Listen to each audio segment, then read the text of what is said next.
दोस्तों नमस्कार, मैं राम सूरत यादव। बीजेपी में इतनी बड़ी बगावत शुरू हो गई है कि आप सोच नहीं सकते हैं। मतलब नंबर 2 और नंबर 3 के मंत्री सीतारमण वित्त मंत्री हैं। मान सकते हैं कि इनसे बड़ा कोई पद नहीं हो सकता, लेकिन आप सोच नहीं सकते हैं। और आपको हम जो बताने जा रहे हैं, आप सुन करके बेहद हैरान होंगे कि एक तरीके से वित्त मंत्री के घर से ही इतनी बड़ी बगावत शुरू हो गई कि एक तरफ तो बीजेपी के बड़े बड़े नेता जो है प्रधानमंत्री के हनुमान चालीसा पढ़ते रहते हैं कि प्रधानमंत्री मोदी बहुत बड़े लोकप्रिय नेता और देश को बहुत विकास पे ले जाने वाले बहुत बड़े महान पुरुष माने जाते हैं। लेकिन आज हम आपको बताने जा रहे हैं कि वित्त मंत्री के घर से इतनी बड़ी बगावत शुरू हो गई है कि आप सुन करके बेहद हैरान हो जाएंगे। लेकिन आपसे निवेदन है कि आप पहली बार हमारे चैनल पर हैं तो चैनल को लाइक सब्सक्राइब कर लें, वीडियो को अंत तक देखें। तो सबसे पहले आपको यह मालूम होगा कि वित्त मंत्री सीतारमण जी हैं और उनके पति ने बहुत बड़ा आरोप जो है प्रधानमंत्री मोदी पर लगा दिया है और पीएम मोदी को पूरी तरीके से असफल एवं अक्षम प्रधानमंत्री बताया है। आप सोच सकते हैं कि अगर वित्त मंत्री सीतारमण के पति के बयान इस तरीके से हैं कि पूरी तरीके से प्रधानमंत्री असफल एवं अक्षम प्रधानमंत्री हैं और उनके कार्यकाल में इलेक्टोरल बॉन्ड का जो स्कैम घोटाला हुआ है, यह सिर्फ देश का ही नहीं है बल्कि पूरी दुनिया का सबसे बड़ा स्कैम घोटाला है। और यह कोई और नहीं बल्कि वित्त मंत्री सीतारमण के पति के द्वारा यह आरोप लगाया गया है। तो आप समझ सकते हैं कि यह पहली बार नहीं है जो है वित्त मंत्री के पति ने, इसके पहले भी कई बार प्रधानमंत्री मोदी पर हमला बोले हैं। और उन्होंने तो यहाँ तक कह दिया है कि जिस तरीके से प्रधानमंत्री मनमोहन सिंह का कार्यकाल था उसके अगर अपेक्षा तुलना किया जाए तो प्रधानमंत्री मोदी का पूरी तरीके से जो है असफल जो है कार्यकाल रहा और पूरी तरीके से अक्षम प्रधानमंत्री ये साबित हुए हैं। और पूरी तरीके से जितनी नीतियों को इन्होंने जो है बनाया, पूरी तरीके से इनकी नीतियां देश के लिए जो है घातक सिद्ध हुआ। और आप यह भी बताना बहुत जरूरी है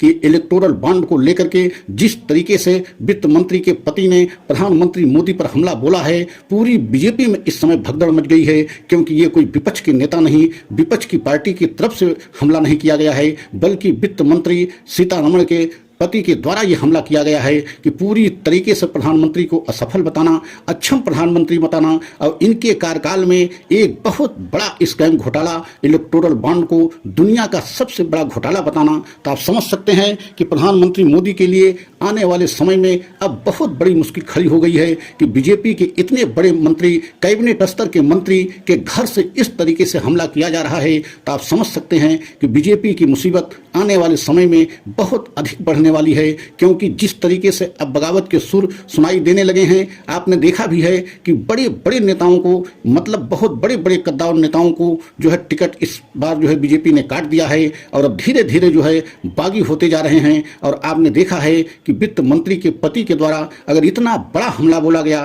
प्रधानमंत्री को अक्षम असफल प्रधानमंत्री बताया गया, पूरे इनके कार्यकाल को जो है असफल बताया गया और इनके कार्यकाल में दुनिया का सबसे बड़ा स्कैम घोटाला इलेक्टोरल बॉन्ड को बताया गया, तो आप समझ सकते हैं कि आने वाले 2024 के चुनाव में जो घोषणा चुनाव की हो गई है, 19 अप्रैल से पहले चरण का चुनाव शुरू भी हो जाएगा। तो आप समझ सकते हैं कि बीजेपी के लिए अब कितनी बड़ी मुसीबत आने वाली है कि बीजेपी के ही बड़े बड़े जो है कैबिनेट स्तर के मंत्री के घर से अगर इस तरीके से उनके परिवार से इस तरीके से प्रधानमंत्री मोदी पे हमला किया जाएगा तो आप समझ सकते हैं कि आने वाले समय में बीजेपी की मुश्किल कितनी बढ़ जाएगी। और आपने देखा भी है कि बीजेपी के बड़े बड़े नेता एक तब प्रधानमंत्री को देश का सबसे लोकप्रिय नेता बता रहे हैं और पंडित जवाहरलाल नेहरू से तुलना करते हैं। लेकिन आप सोच नहीं सकते हैं कि वित्त मंत्री के घर से वित्त मंत्री के पति के द्वारा अगर इतना बड़ा हमला प्रधानमंत्री मोदी पर किया गया, असफल प्रधानमंत्री बताया गया, अक्षम प्रधानमंत्री बताया गया, पूरा इनका कार्यकाल जो है असफल बताया गया और इनके कार्यकाल में इतना बड़ा स्कैम घोटाला हुआ जो दुनिया का सबसे बड़ा स्कैम घोटाला